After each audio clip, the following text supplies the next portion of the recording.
ఇకపోతే నెక్స్ట్ తిరుపతి జిల్లా వెంకటగిరి కాన్స్టిట్యున్సీ.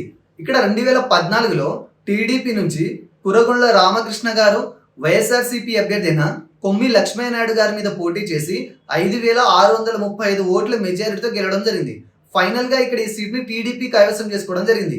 ఇక 2019లో కనుక మనం ఒకసారి ఇలానే చూసుకున్నట్లయితే ఇక్కడ వైఎస్ఆర్సీపీ నుంచి ఈసారి ఆనం రామనారాయణ రెడ్డి గారు టీడీపీ పార్టీ అభ్యర్థి అయిన కురుగుండ్ల రామకృష్ణ గారి మీద పోటీ చేసి ఫైనల్ గా టీడీపీ మీద 38,720 ఓట్ల మెజారిటీతో ఈసారి ఈ సీట్ ని వైఎస్ఆర్సీపీ గెలుచుకోవడం జరిగింది.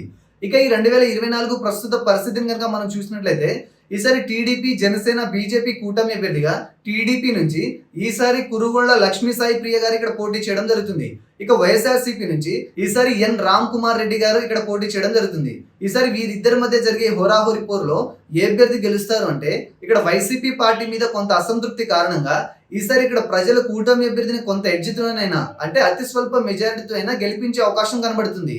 ఈసారి ఇక్కడ పోలవబోయే యువత ఓట్లు కూడా కూటమి ఇచ్చే భవిష్యత్తు భరోసా కారణంగా, అలాగే వైసీపీ యువతకు ఏమీ చేయలేదన్న అసంతృప్తి కారణంగా ఈసారి నూతన యువత ఓట్లు కూడా కూటమి కలుస్తాయన్న అంచనా ప్రకారం ఇక్కడ ఖచ్చితంగా కొంత ఎడ్జ్ మాత్రం కూటమికే ఉందని తెలుస్తుంది.